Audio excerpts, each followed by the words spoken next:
Chapter 76. Chrysalis.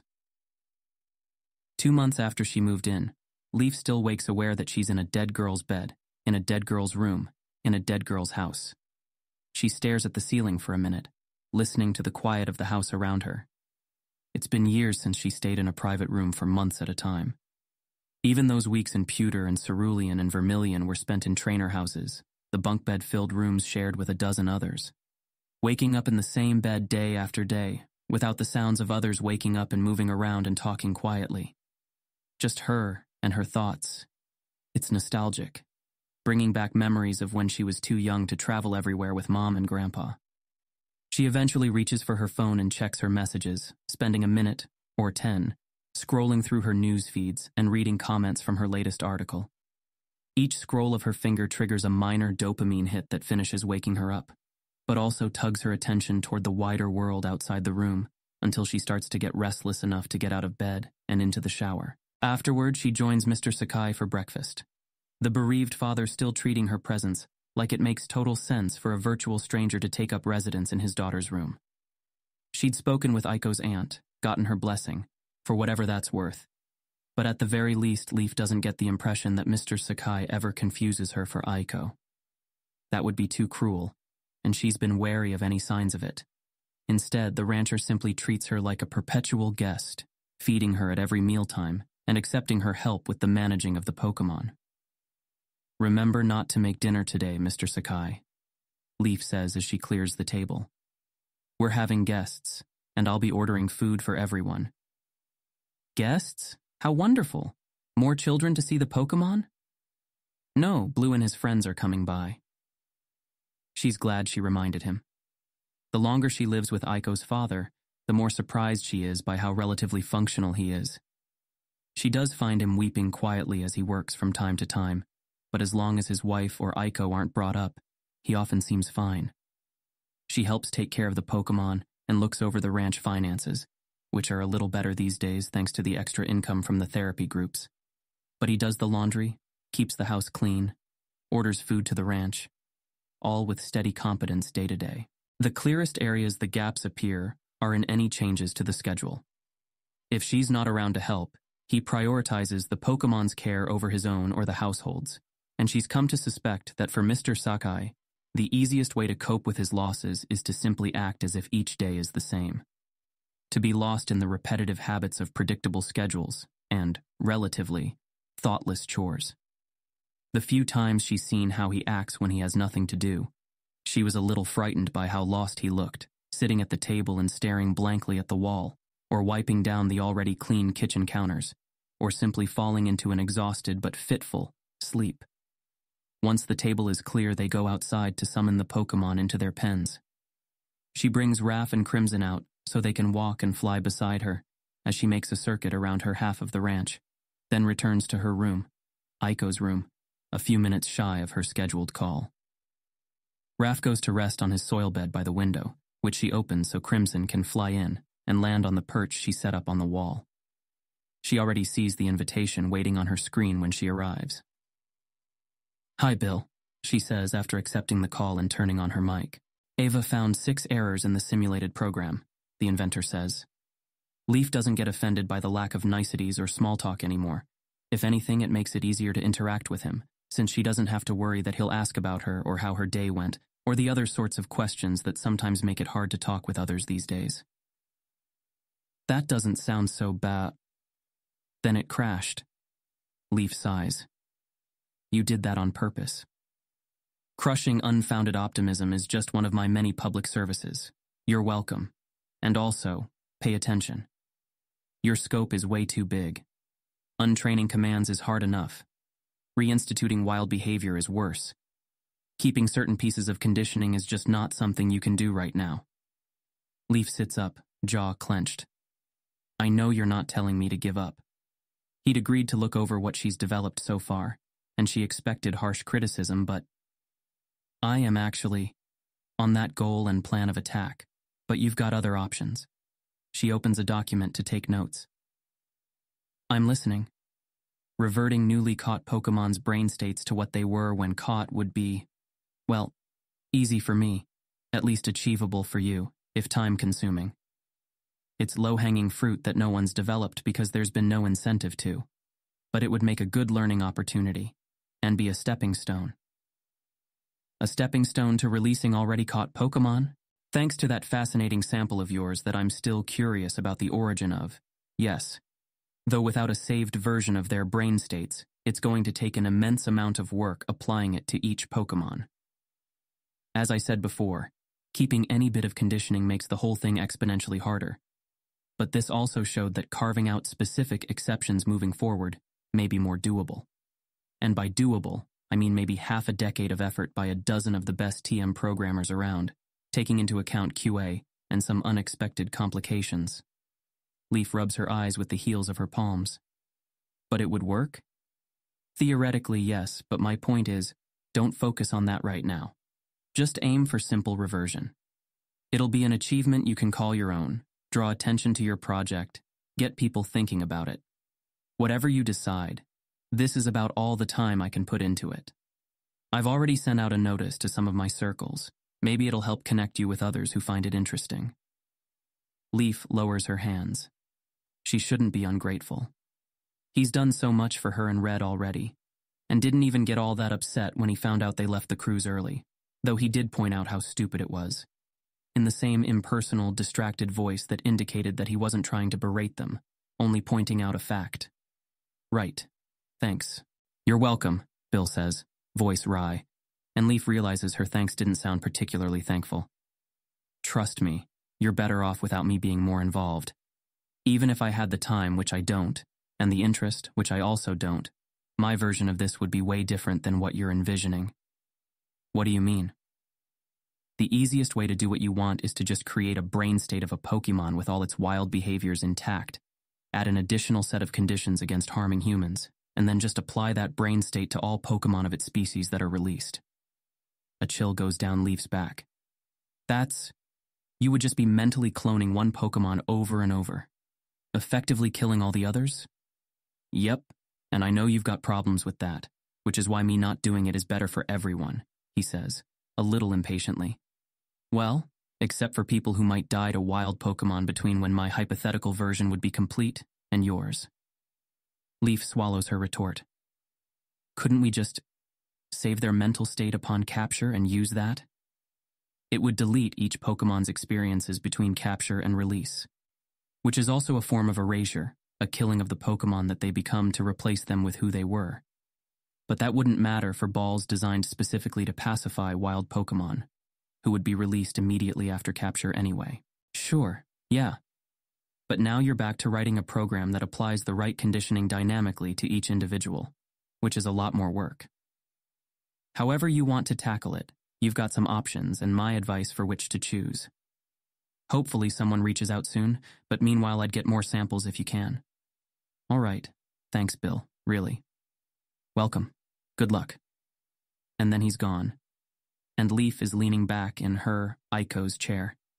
That was disappointing, but not as bad as it could have been. Still, she's going to have to reconsider her priorities now that she has a better idea of the difficulty of the task and what the short-term rewards would be. She doesn't know nearly enough about programming to do the hard work with any sort of efficiency on her own, which means she's going to be mostly reliant on others as she does her best to learn quickly. But she still remembers the resolution she made a while back, where no matter how much her goals might change, she'd never regret improving herself. If she can identify her programming skills as lacking, she should focus on improving them while she waits to be contacted. So that's what she does for the rest of the morning, occasionally stopping to play with some of her Pokemon. She's getting to know Aiko's better, and they're integrating well with her Pokemon in their games and tests. She knows the transfer of ownership doesn't delete their memories of their previous trainers, just makes them seem long ago while adding bonding memories with their new ones. It's preferable to the alternative, but she can't help but wonder if they miss Aiko at all, and gets teary-eyed as she strokes Aiko's Oddish's grassy leaves, wondering if they might even think they were abandoned. After lunch, she's back to working on her programming, and a couple hours go by before she hears Pokemon outside getting excited by something. She gets up to look, and grins as she sees Blue and the others biking down the dirt paths that wind around the various pens. She quickly saves her work, then runs down the stairs and out onto the porch. Blue is just stepping off his bike when she reaches them, and seems surprised as she pulls him into a hug. After a moment, he hugs her back, still breathing hard from his pedaling. He smells like the road to her, a mix of biking gear and sweat and dirt. Nostalgic scents that make her realize how much she misses their journey together. The others start removing their own gear and stowing it away, and she releases Blue so he can do the same, smiling wide. "It's great to see you again." Blue looks a little embarrassed, but returns her smile as he unbuckles his helmet. "You too. You cut your hair. Wanted to try something new." She goes to hug Elaine as well, who grins at her. "Hey, Leaf, it looks great." "Thanks." "Take notes, Blue," Glenn says as the older boy strips off his knee pads, then stretches his arms out for his own hug. "Compliment, don't just notice. Pixie cut really suits you, Leaf." Leaf feels her cheeks warm as she steps over to him, while Blue grumbles something. "Doing all right?" Glenn murmurs, giving her a brief squeeze before letting her go. "One day at a time." She steps back and waves to the others, who return the gesture. Leaf vaguely remembers Lizzie, but not the other girl, who she first took to be wearing a rain poncho or something, but turns out to have on a long, dark cloak that she had gathered around her waist to be able to bike. "Hello, I'm Leaf Juniper." She takes her wide-brimmed hat off a moment to unbuckle the helmet she'd been wearing under it. "I know, heard all about you. I'm MG. Don't think you'd have heard much about me." Leaf glances at Blue, who just smiles. "Well, I'm looking forward to doing so. Are MG your initials, or is your name MG?" "Neither." Leaf waits for more, then simply nods and turns to the final member, who has just finished putting her bike in its box. "Hey, Lizzie." "Hello, Leaf." The tall girl puts the lid on and returns the container to its ball, then looks around them as she stretches and walks over to the nearby pen that holds some Centret, each standing on their tail to get a better look at the newcomers. "This place seems very nice," she says as she rubs one of their bellies, making it chirp. Leaf grins. "Yeah." She looks at Blue. "I thought there'd be others." She didn't watch the matches, but did read about the two groups that were practicing scenarios with Blue, and of course read about the results. Greta went ahead of us to rejoin some friends. Everyone else decided to stay at the gym. There's a story there, Leaf senses, a neutrality to Blue's tone that feels forced, but she just nods for now and lets them finish packing up their things before leading them to the house. The weary travelers take turns showering and introducing themselves to Mr. Sakai, who seems to be having one of his better days, taking the introductions in stride as he helps clear parts of the bottom floor for people to sleep that night. Leaf goes around getting everyone's orders for dinner, talking with everyone about their trip here and plans for when they arrive in Celadon. She wonders why they aren't going to Saffron first, but figures she can guess. While Blue is in the shower, and MG and Lizzie go to help Mr. Sakai with the Pokemon as they take a tour of the ranch, Elaine and Glenn find Leaf while she's putting the dinner orders in. "Hey, so," Blue told us. It takes a moment for Leaf to understand what they mean. "Yeah? What did he say exactly?" "We're not fishing, Leaf." Elaine's smile is small and quickly fades. He explained how Red was with Aiko when she ran into the building, but didn't go in after her. How he and Red fought, and how they disagreed about what Red should have done. He was a little more detailed, Glenn adds. Said Red accused Blue of making Aiko so worried about looking heroic that she risked herself recklessly to live up to his ideals. And that he told Red that if going in to help her would mean death, then he should have been willing to die. "Is it true?" Elaine asks, voice low and gaze earnest. Leaf feels her heart twisting and takes a deep breath before letting it out as she finishes putting the dinner order in. She'd wondered whether Blue would ever tell them. She's glad he finally did, but she's not sure what it means for him. She gets the confirmation, then puts her phone away and gives them her full attention. Yeah, there was more, but that seems a fair enough way to summarize it. "And how do you feel about it all?" Glenn asks, voice cautious, which in turn makes Leaf cautious. I think both of them are wrong in their own ways, and judging how others decide things like that doesn't always have a clear answer. To her relief, Glenn smiles, That's basically what Serge said. Leaf blinks. Wait, Serge talked about it. Not directly, Elaine explains. Sorry, I thought you knew. We're explaining this out of order. Serge's speech was related to what happened in the second scenario. We can tell you about it later, but we think Blue told us the story in the first place because he's struggling with what Serge said. Glenn sighs. It's almost like he wanted everyone to make up their own mind about whether he was right or not, and for us to feel free to leave if we disagreed. Or if we're worried he'd get mad at us for disagreeing, Elaine adds, and Glenn nods. It's not that simple, of course, but everyone who was going to stay still decided to, except Vlad and his friends. I don't think their change decision is related, but we're worried Blue took it pretty hard. Glenn nods. He's been a little off ever since. Would you talk to him sometime tonight? Of course, Leaf says, worry churning in her stomach. Thanks for letting me know. Their obvious relief and hope makes her worry grow, but also infects her with some hope too. When the status quo seemed so hopeless, a change like this might result in something good. They go to help take care of the Pokémon, and Blue joins them outside eventually. With everyone working together, it goes by much more quickly than usual, and once they're all back inside, Leaf innocently asks about the badge scenarios while they wait for the food to arrive. The others take turns filling her in on what happened, first during Blue's group challenge, then during Glenn's, from both the participants' and the observers' perspectives. Despite her aversion to watching the matches, it's fun listening to them relate what happened, occasionally argue about details, until Lizzie reminds people that there's footage available, or Blue jumps in to push the narrative along.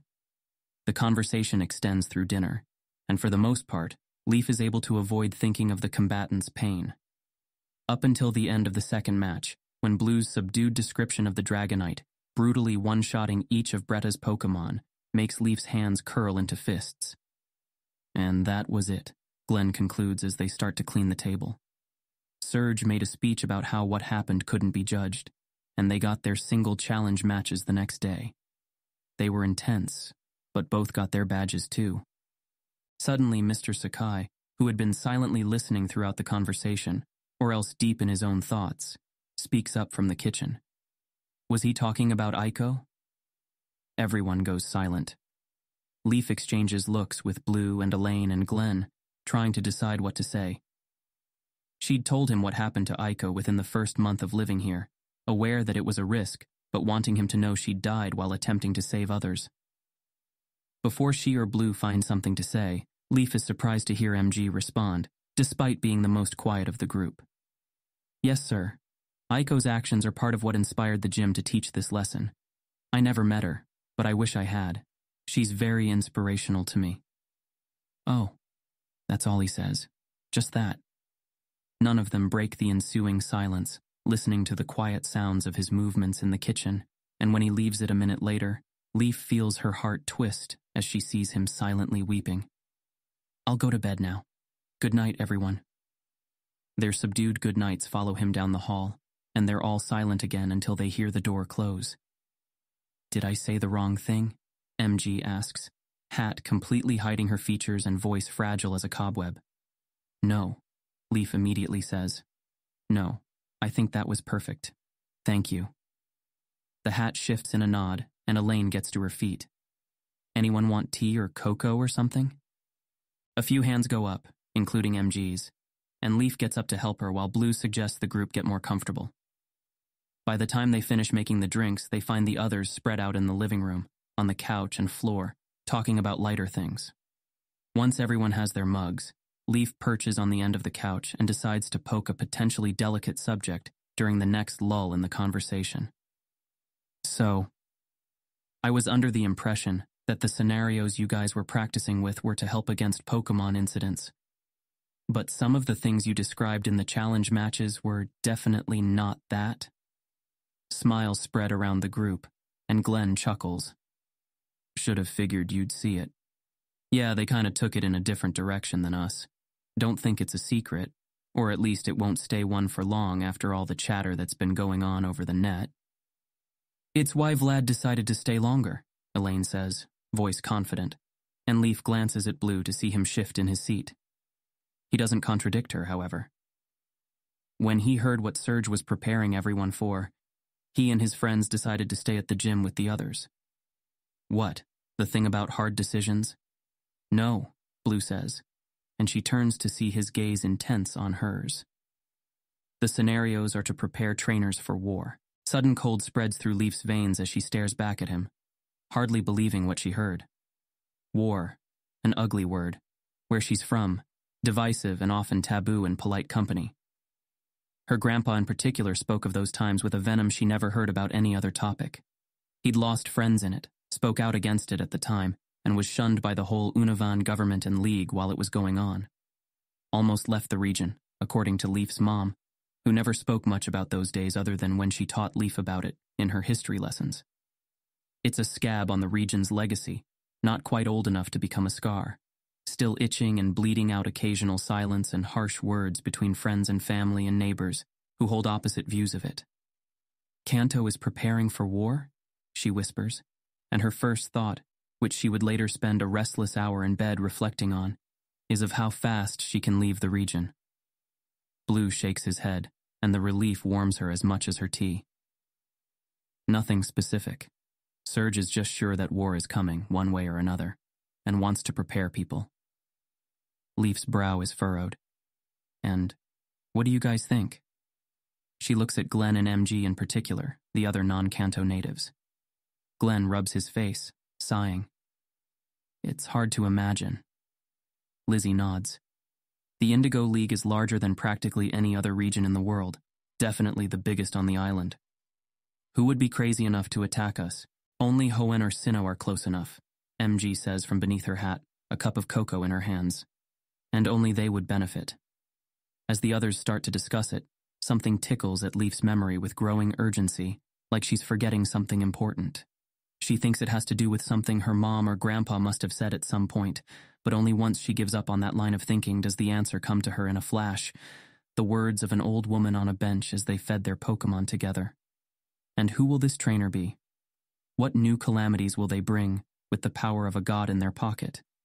Kingdoms have warred for less, long before mankind's reach exceeded its grasp. Blue, she says, and something in her tone makes everyone turn to her. If you had the chance to catch one of the Stormbringers, and the alternative was to kill it, what would you do? He's silent a moment, everyone watching him. I've thought about it before, he admits. If I'm being honest, I want them dead. The thought of beating all three seems impossible some days. But if we can capture one, how much easier would it be to take down the next two? Just getting Zapdos might be enough because of type advantage, but capturing any of them would be a big help against at least one of the others. And not just them. He shrugs. My priority is Kanto, but Johto has the beasts. Could take them from region to region, hunting down the legendaries. And who would own them? Lizzie asks, and her tone makes it clear she made the connection. Blue nods. Thought about that too. Who I'd trust. She sees him realize it too, his thoughtful expression shifting to one of surprise, then growing resignation, until he sighs. Fuck. You're talking about war. It's not just who I'd trust, but who'd trust me, or whoever else has one, even if we know we won't attack someone. But people would be even less likely to attack a region with a legendary on someone's belt, Elaine protests. Yes, MG says quietly, until they can get their own. The group is quiet a minute, and Leaf's tea no longer warms her.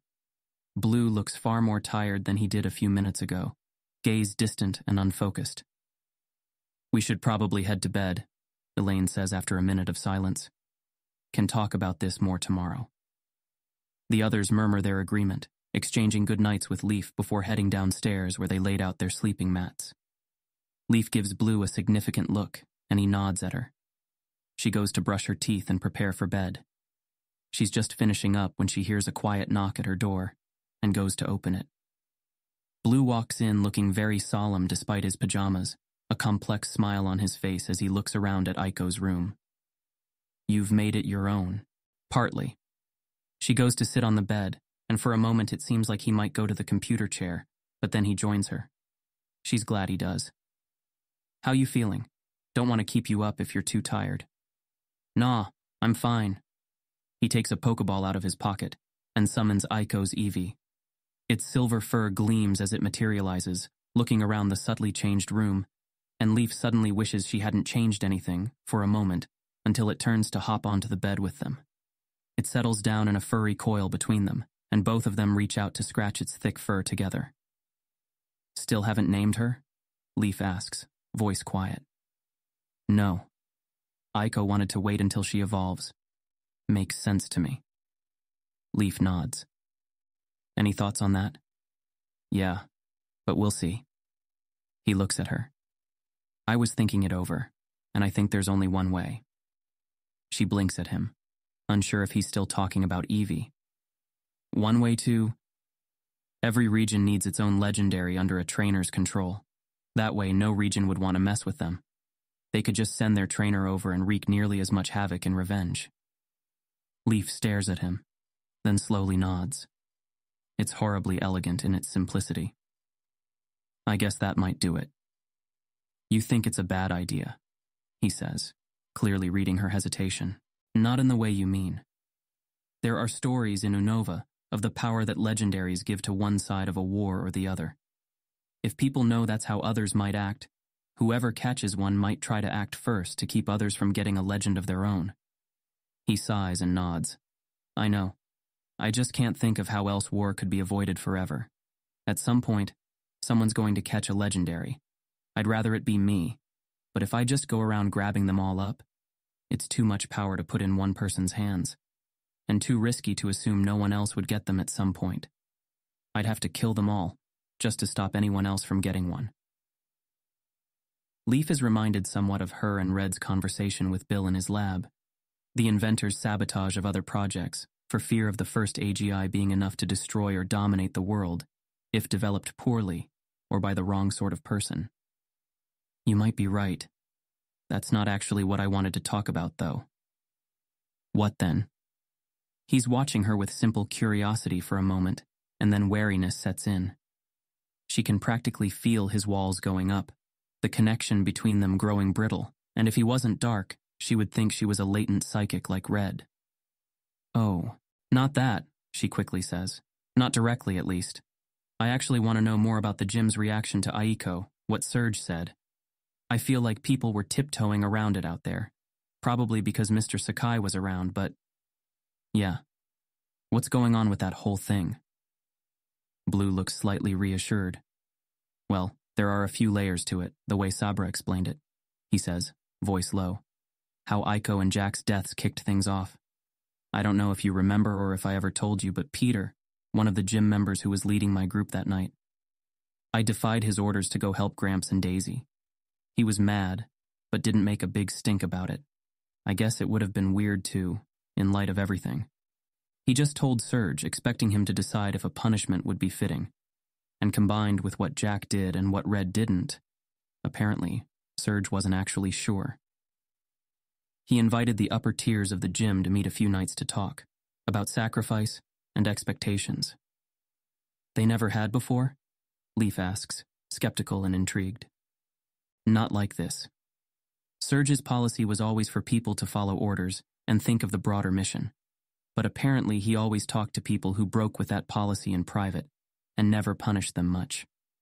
It was treated as a gray area, an inconsistency that no one really knew how to speak about at the gym. But there were a lot of others in the city who had similar stories from that night, and Sabra said once the conversation started, more and more came out. It wasn't centered on Jack or Red or me. Leaf considers this a moment. And that's when the idea to have it happen in the scenarios came from? Blue nodded. My scenarios were the first chance the gym had to really play with the idea.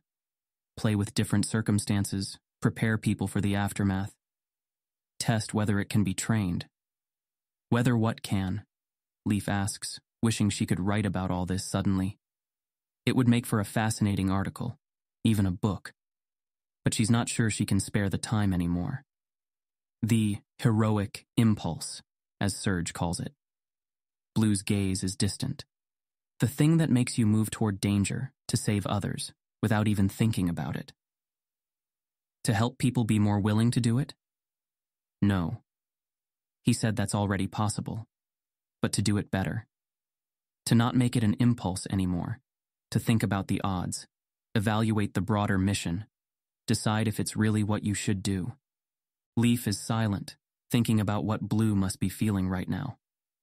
Surge meant train as restrain in some cases. Blue was essentially told by the gym leader that Red may have made the right decision. Not necessarily that Blue made the wrong one in going to help Professor Oak and Daisy, but... I take it you disagreed, she says lightly. Blue shakes his head, and Leaf feels her heart leap. Could this be it? The resolution to Red and Blue's fight? I don't know anymore, Blue sighs. Surge is coming at it from the angle of someone in the military. He had the idea of focusing on the broader mission literally drilled into him. But the gym itself teaches that trainers aren't soldiers. Maybe that's a bad thing in his view, but to me it's not. Someone who will always follow orders rather than do what they think is right with the information they have in the moment. I can respect it. I get why Surge is for it. I get why it makes sense as a leader, or just someone who leads, to want others to do it. But I don't think I can trust someone like that. They're giving up their responsibility to someone else. Leaf considers this a moment, wondering what her own answer for this would be, and whether she should nudge things back in the direction of Red's decision. And then she realizes the implications of what he said. Wait, Blue, don't you want people to do that once you become champion? If you make a plan to take down a Stormbringer, wouldn't you want the trainers working with you to follow the plan, rather than run off to do their own thing? I always thought that's what it meant, being a trusted leader. It's not fair, really, that things turned out so well when I went to help Gramps and Daisy. When people break from a plan like that in a combat situation, I think most of the time it actually causes more problems. Most of the time, she echoes. But you're not most people, and it wasn't a usual circumstance. So, I guess you can just trust that the people you'll be leading will make their own decisions, unless you specifically want to train them not to, and see how that goes. But I don't want to lead people like that. I want to inspire them to do what's right, and trust that they're each capable of figuring out what that is, moment to moment. If someone sees someone in danger in front of them, it feels like I'd be asking people to not get mad if someone punches them in the face, if I told them to ignore that, especially if it's a friend that's in danger. Blue shakes his head, looking frustrated. But I also want to know that I can depend on them to trust a plan they're given, and not deviate too much from it. She stares at him. You're not just talking about a handful of trainers following you on your journey. No. To take down the Stormbirds once I'm champion, I'll need dozens, maybe hundreds that I can rely on like that. That sounds... She doesn't want to say impossible. Unlikely. He rubs his face. I know. I just don't know what to do. He lowers his hands, staring at the wall. When we were traveling to Vermilion, I thought I could learn about leadership from Surge's gym. And I did, in more ways than I imagined. But even if I have fewer questions now, the new ones feel harder than ever to answer. Leaf can't remember ever hearing such vulnerability in Blue's voice before, and realizes suddenly that he isn't just catching her up on what he's been doing. He's unloading his frustrations to someone he trusts, but also isn't in charge of. Someone who can listen without him worrying about having to look strong for. She takes her hand from Evie's fur and puts an arm around his shoulders. So you're facing problems that seem bigger than you can solve, with no one that seems to know how to solve them, and trying to figure out how to get it done as you go. That about right? He nods and she nods too, smiling slightly. Welcome to the club. Blue is silent a moment, then chuckles. It's good talking to you again. How's Operation Pacify going? We don't have to talk about my problems just yet, if you still want to vent. I think I'm done for now. Thanks. And I have been curious. Sorry I haven't had time to check in until now. I get it. No, really. It's bothered me a few times, and I've been trying to find a good way to apologize for it. She raises a brow. For what? Leaving you? Making it hard for you to stay? He shrugs, looking uncomfortable. Red ran off to Saffron. Sorry, I didn't mean ran like that, just... At least he can teleport in every so often and help out. while I decided to stay in Vermilion for way longer than we expected, without talking to you about it ahead of time. And then you got stuck helping Mr. Sakai. She pulls her arm back and sticks a finger out at him. Let's get something straight, Blue Oak. I didn't get stuck helping at the ranch. I could have stayed in Vermilion or gone with Red, or hell even gone back to Unova if I wanted. Mom asked me to often enough, and I was even considering a quick visit after the cruise, before the storm hit. I chose this instead. Blue puts a hand up in apology. You're right, I know you did. But you still came to Kanto expecting a journey, and I guess it feels like our shit got in the way and we let you down. You did, but not in the way you're thinking. He looks surprised, but she keeps going. I don't need you feeling sorry for me, or guilty for me not staying, or whatever you've been worrying about. I'm here because I think it's important, as important as what you're doing. Understand? Blue looks at her a moment, then slowly nods. Right. Yeah, that was pretty shitty of me, actually. Sorry. She's satisfied to see Blue look properly chagrined and decides to ease up a bit, smiling as she pokes him in the side. For apologizing? Good. Apology accepted. She starts scratching Evie again.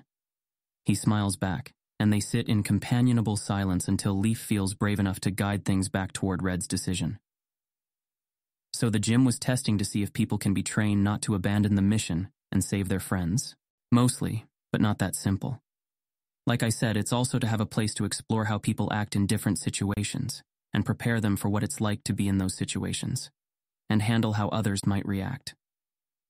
He's not looking at her, and after a moment Leaf gently prompts, like with you and Red? There's a moment of silence, and then Blue nods, and a lot of her tension fades. And how are you handling that? She asks, hope rising. This could be it. They might finally... Nothing's changed. What? He jumps slightly, and she lowers her voice, glaring. What do you mean, nothing's changed? I mean, I don't see what's different now. He's learning from Sabrina. I'm going for badges. It's not compatible. You're not this dense, Blue. Who cares what you two do? I'm talking about your friendship. The friendship he wouldn't even risk his life for? Leaf's glare melts into something that's a mix of exasperation and sorrow, and she puts her hand over his, stopping his fingers' movements in Evie's fur for a moment. Blue. I watched him run up to a Nidoqueen in the middle of that storm, after 2 hours of helping others, to save a complete stranger. I told you all this before, but it's like you don't believe me. Course I do, Blue mutters. Then why do you think he wouldn't risk his life for yours? Blue shrugs a shoulder. I think he would, if it's safe enough. The bitterness in his voice makes her sigh. Blue, you have to decide if this is about how much he cares about you, or whether he's willing to save others. If it's the latter, then you've already decided that all this doesn't matter, right? You won't be traveling together. He's not on a Pokemon journey. Why keep the fight going? I know you miss each other. She can see him struggling with it, and hope makes her pulse race. When he meets her gaze, she sees wary curiosity there. It doesn't bother you that he might not have cared about Aiko? If I believed that, yeah, of course it would. The whole thing makes me feel sad and confused, and yes, sometimes angry at him. How do you deal with that? The hope is slowly returning. This is the farthest they've ever gotten talking about it. I wasn't there. That's how I deal with it, reminding myself that I don't know what he saw and how he felt. I might have gone in after her. I think I would have. But I didn't go through what he did. I don't know how the pressure was affecting them. The pressure was gone by then. Let me finish, Blue. I know the pressure was gone, but there are after effects, right? My point is that you don't know how he felt and why he didn't go in. Maybe he's really just a cold computer that was weighing risk and reward all night, and Aiko didn't make the cut.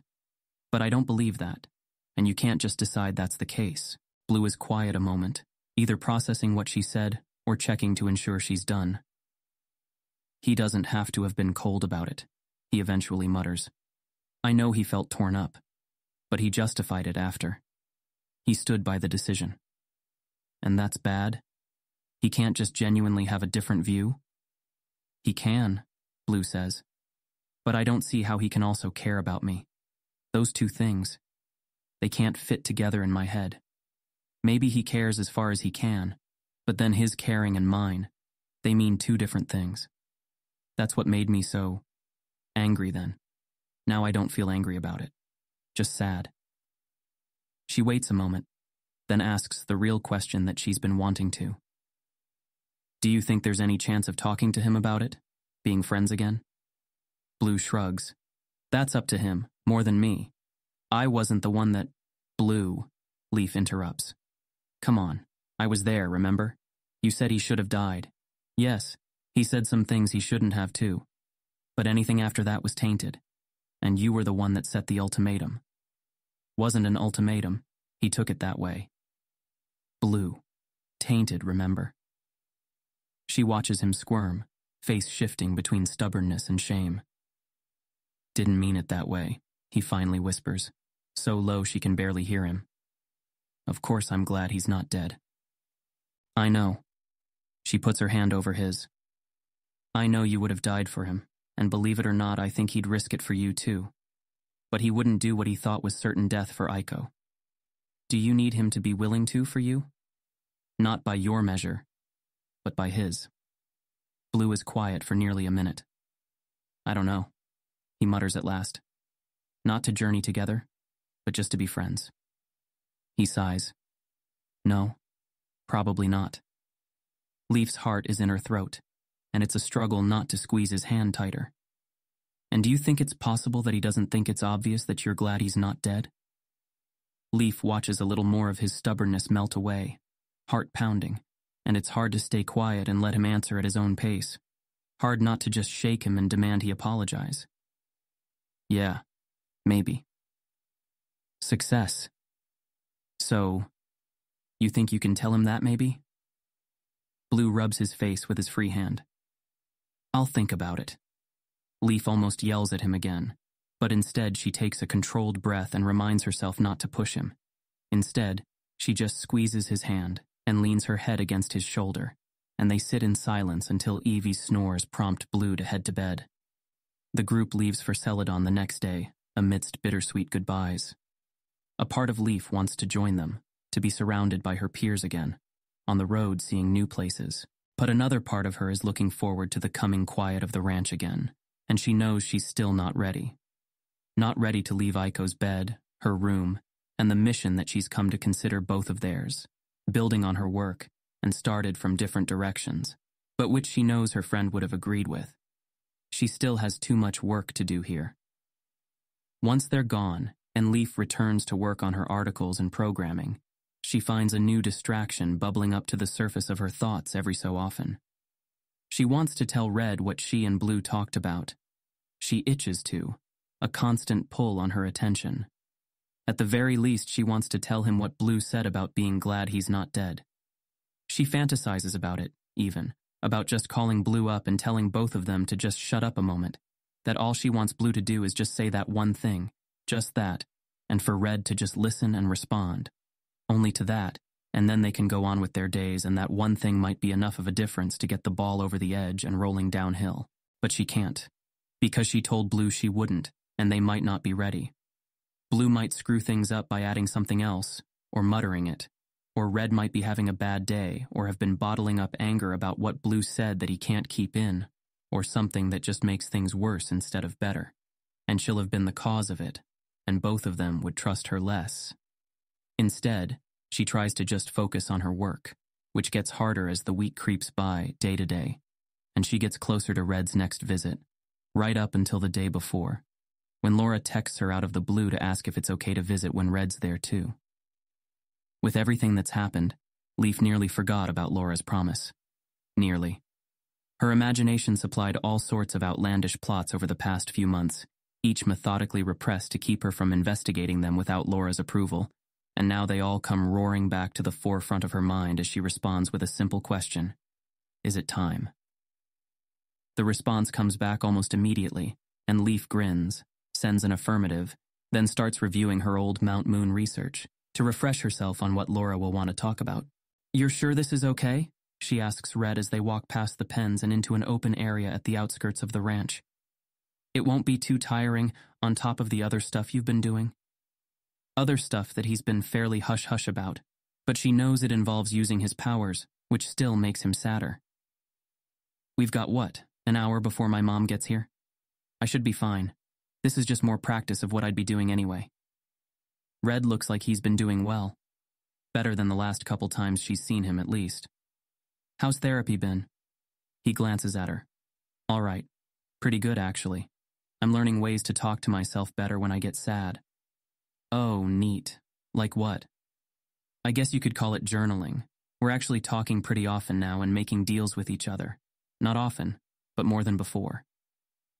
Leaf's not sure she really gets what he means by all that, but she can sense he's not too comfortable talking about it yet, and they've reached an open area. So she just nods and hands him the bag of Pokeballs, then opens her own bag of food, placing some granola on the ground as he summons the first Pokemon. Leaf knows what Red has probably been thinking as they walked out here.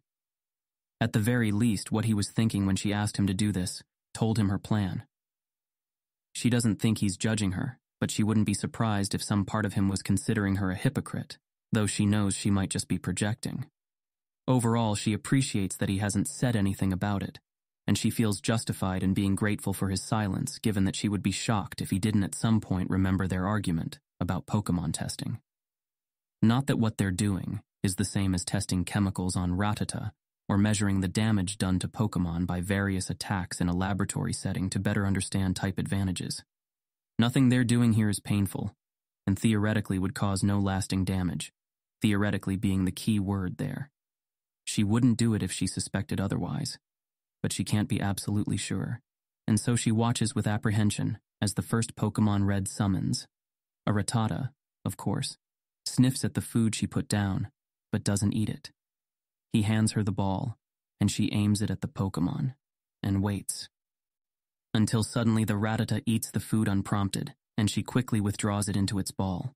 The next Pokemon is a Spearow that's missing a wing, then an Oddish, then another Rattata, this one missing a leg. Some of these Pokemon might be able to be released back into the wild if this experiment works. For the others, being back in the wild would be a death sentence, even if they could regain their wild instincts. But they still make useful trial samples. She doesn't plan on releasing any of them without Mr. Sakai's permission. Of course, she'd asked for permission to even try this, though she's not sure how meaningful that permission being granted was. Still, 2 different flavors of guilt work through her as she withdraws Pokemon after Pokemon, and half of her keeps reminding herself that it's fine, that Red has used Saki on a number of Pokemon already for combat, and none seem to have any negative side effects, while the other half points out that if it was really that safe, she could just use her own Pokemon. By the time she's withdrawn a dozen Pokemon, Red looks barely strained at all, and smiles reassuringly at her as she ties the bags closed. She smiles back in what she hopes is a reassuring way as they return to the ranch, and maybe it was the smile, or maybe it was something else. But as they walk, Red sends her reeling with a simple question. Do you blame me for what happened to Aiko? She stops walking and turns to him. What? His gaze is down, steps slowing to a stop. Sorry, I know that was random. I've been meaning to ask it for a while, and the urge came up and I didn't want to lose my nerve. You can say yes, I won't get mad. It's important for me to know. The frustration of not being able to tell him what Blue said returns and peaks, but paired with it is her own desire to be clear, here, her own caution in how she expresses her feelings. Luckily, she's thought about this a lot and practiced how she would say it in her head. No, she says first because she thinks that's important. I don't blame you at all, Red. You didn't make her who she was, or force her into coming along with us or going into the building. She wonders briefly if he's reading her mind. He promised he wouldn't, but she can't help but think of it. She starts walking again. But I'm guessing that's not what you mean by blame? Red nods, still looking downward as they pass pen after pen of maimed or abandoned Pokemon. Do you think I should have gone in with her? I wasn't there, she says, and realizes suddenly that she should have told Red this earlier too. She was judging Blue for not telling Red how he really felt, for not clarifying, and here she had waited for him to ask her this instead of making it clear herself. They've still been friendly, so it hadn't seemed like as big a deal, but she knew on some level that he wondered, and she had just let him go on wondering, because it would have been awkward and uncomfortable to talk about it and risk the status quo. I don't know exactly what happened or how you were feeling. That's the position I'm taking because it's the right one. I don't have any right to judge you, and I don't. That's the truth, Red. He looks at her at last, and she can see how much her answer means to him, even as she can see that it's not wholly satisfying either. And she can guess why. It's not absolution she's offering, or even agreement with his philosophy. More than that, she adds, I don't know myself enough to really answer any better. I thought I did that day, and I'm sorry if things I said came off as judgmental, but with more time to think about it. I just don't know, and I'm not sure I will anytime soon, but it doesn't matter for me, for us. It doesn't matter to our friendship. Red absorbs this a minute, then nods. Thanks. I needed to hear that. You're welcome. I'm sorry I can't say more. I'm sorry I can't get Blue to say more yet, but soon. We've got another half hour. Feeling up for some medical checks? He is, and they go through a dozen before his phone chimes, and they go outside. Laura arrives on the back of a familiar Swallow, and Leaf waves at Daisy, smiling.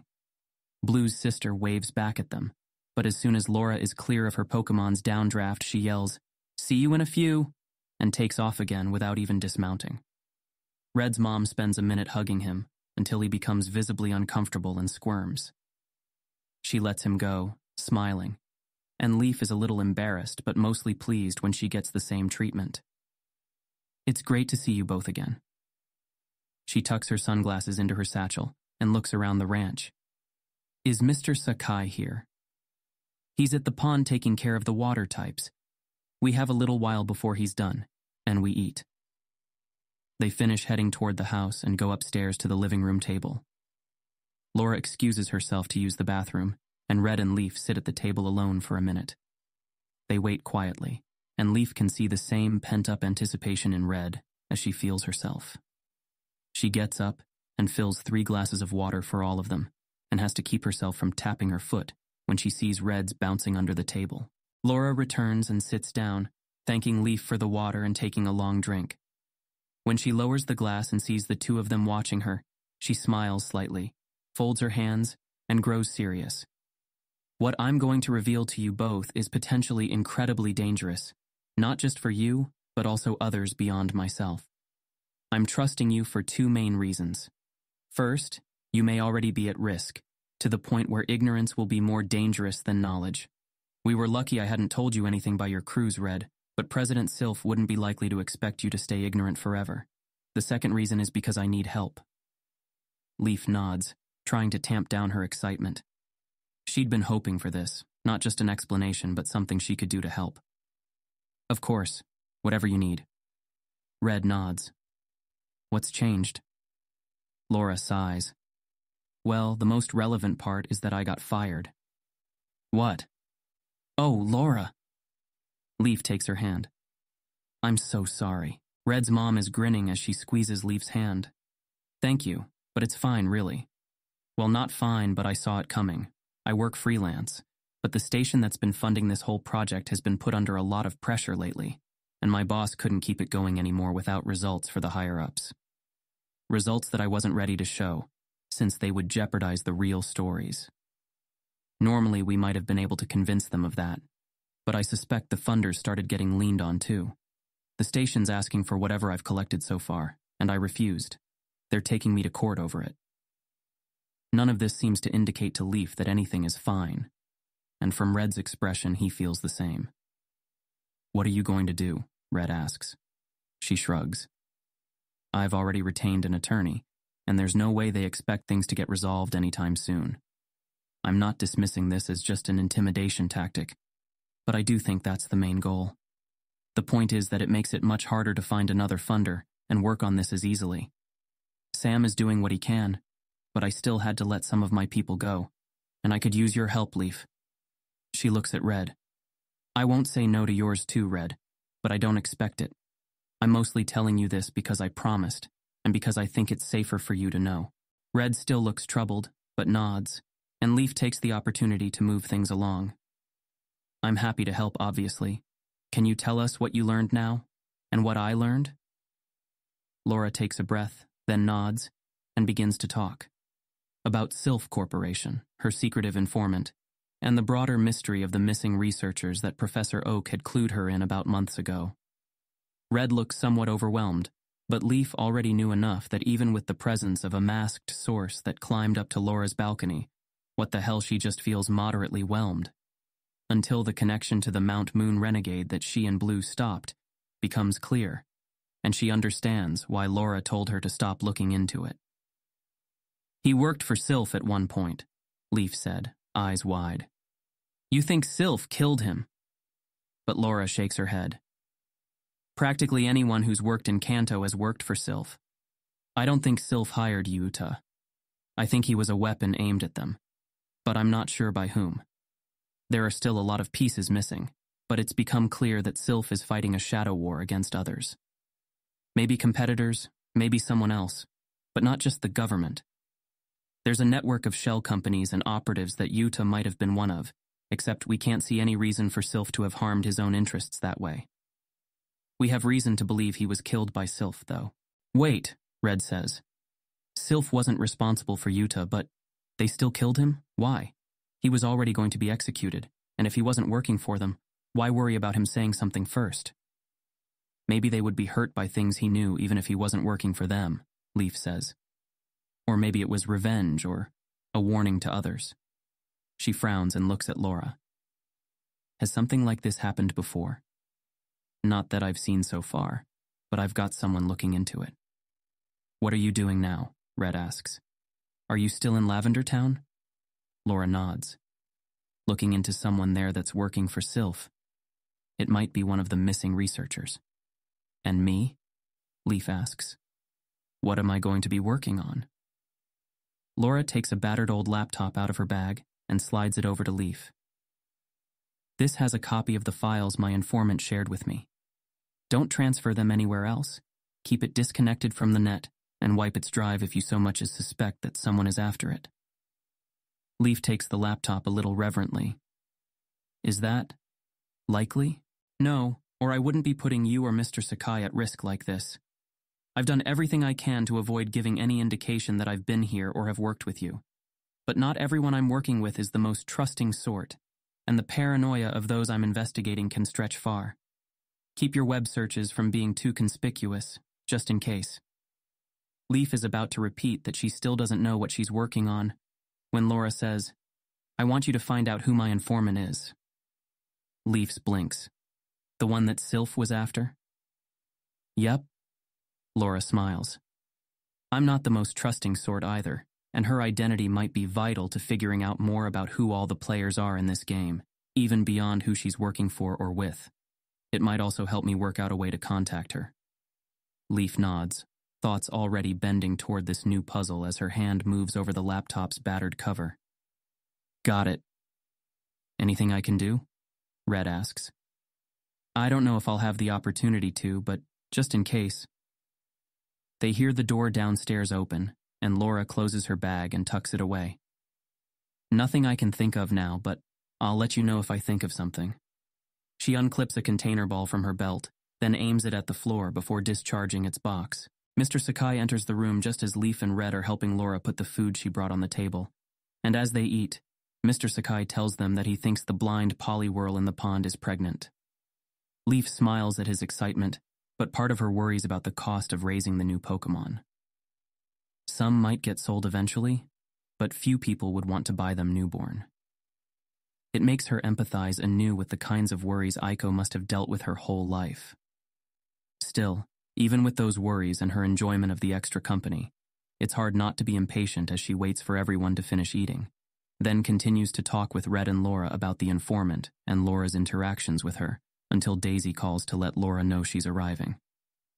Leaf gets another hug before she leaves, and then it's her and Red again. Guess I should head out too, Red says once his mom and Daisy are just a speck in the air. He turns to her, and she can see the concern in him. You'll be careful with this stuff, right? Leaf smiles. Of course. I know Laura only gave me this particular job because it's safer than investigating Sylph or whoever hired Yuta. It's a lot harder to be upset about that protectiveness than she would have been before losing Aiko. And it was scary to hear about what happened to Laura in Celadon. I'm just happy to be doing something useful and so potentially interesting. Red nods. Well, let me know if I can help with this too. And thanks for what we talked about earlier. Leaf hugs him and feels his hesitation before he returns it. She still thinks about it, occasionally. The experience of how he saw her during their experiment on the cruise. Remembering it feels strange, self-conscious, and almost embarrassed without quite being unpleasant. But she doesn't know how to respond to it, and so she just continues to treat him like she normally would if she hadn't glimpsed it.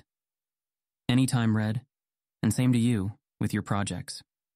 I know we don't have a lot of psychic Pokemon here, but if you need someone to bounce ideas off of, feel free to reach out whenever. He smiles. I will. Good night. He summons his Abra, and she has one last urge to tell him about Blue, suddenly, and then he disappears in a blink.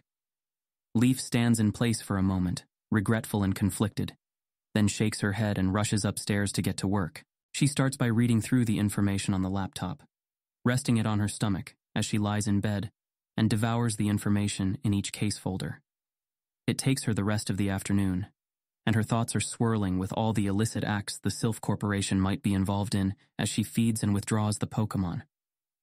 By the time she finishes and warms up the leftovers, she has an idea for how to approach the problem, and boots up her own laptop as soon as she's back in her room. She decides to keep Aiko's computer clean of anything related to this, just in case, but as long as she keeps things vague enough, her own computer should be fine. Leaf decides to separate the information into 3 categories: what she knows, what she suspects, and the hypotheses that she plans to gather information for or against. But she makes no clear delineation on her worksheet. Instead, each are placed on a spectrum of confidence intervals. Farthest to the right, where the confidence is closest to 100%, are direct observations. Laura said the informant was thin and short. A little more leftward, not quite at 90%, is that she's almost assuredly female, judging from both Laura's impressions and President Sylph's identification, which they can trust insofar as he seems at least as motivated in finding out who she is. Just behind that is the word dark. Perhaps Leaf is overconfident about this, placing the word somewhere around the 80% mark. But there are 2 fairly strong indicators. One is that the informant didn't immediately teleport away while being pursued, which is only moderate evidence in and of itself, given that making others believe that she's dark when she's not might be the exact reason to do it. Perhaps more importantly, being dark presents several clear advantages to anyone doing the kind of work she does, and this one has been exceptionally successful. Leaf lists psychic, just behind dark, as it would certainly help her with the kind of work she did as well, but also get a complication penalty for adding yet another skill to her already impressive repertoire. That's where things get murky. From what she's accomplished so far, Leaf lists hacker and burglar at around the 70% mark. Leaf's met a lot of extraordinary people while traveling with her grandpa and mother, but never someone on the far side of the law. If selecting for someone who's training with a purpose like this in mind, it makes sense for someone to have trained in both climbing buildings and computer security. But assuming that the woman who put on the mask and snuck into Laura's apartment is the same person who gathered all the information would be a mistake. Laura did say the informant seemed genuinely inexperienced, so maybe they were working with someone else as the more expendable apprentice or face of the group. Which would mean, of course, that it's a collaborative effort, and not only does she not need to have all the associated skills herself, but there might be other noise in the evidence available. Leaf has been mostly ignoring that consideration for now, as it would still be valuable to identify the masked informant regardless. By the time she goes to brush her teeth and shower, she realizes that location is what she should start researching first, and she hurries back to examine the raw files Laura was given. There are folders where the data is collected with purpose, such as divided by crime or funding or common employees. But the original flashed hard drives that all the info comes from are there too, which means she can look at the latest files on each and determine not just where each Sylph computer was hit, but when. After a couple hours of work, she starts plotting each hit on a map of Kanto multiple times to create a time graph. Once she plays it forward to watch as the thefts occur, the cluster becomes clear. Fuchsia City. That's when the first theft of information occurred, and the most. She's so pleased to have found something useful from her first night working on it that she doesn't realize how late it's gotten, or how many messages she's missed. She saves her work and gets into bed, deciding to quickly skim them before she falls asleep. Amidst the messages from Blue's journey mates, some of her followers and readers, and new responses to her articles, a new email from an unknown source catches her attention. In it is a simple message. Hello, I heard about your project from Bill and found it really interesting. I didn't realize there were others so dedicated to reducing Pokemon suffering. I live in Unova and don't really get out much, but if you're working by remote collaboration anyway, I've been studying Pokeball programming and would like to help. Leaf smiles, excitement banishing her tiredness. It would be morning in Unova now, and yes, they're still online. She opens an instant message window. Hi, this is Leaf, obviously. Thanks for reaching out. I don't know if you knew, but I'm from Unova too. How long have you been involved in Pokemon welfare? Hi, Leaf. Yeah, Bill mentioned who your family is. I guess you could say I've been raised in it. My dad taught me to help raise and take care of Pokemon from a young age, and I'm a little socially isolated, so I sort of consider them brothers and sisters. Leaf smiles. It's one of the sweetest things she's ever heard. Sounds amazing. What interested you in the project? And what's your name? I've been independently working on ways to safely release Pokemon into the wild after capture, so it seemed like a good fit. Sorry for not introducing myself earlier. My name is Natural. It's very nice to meet you.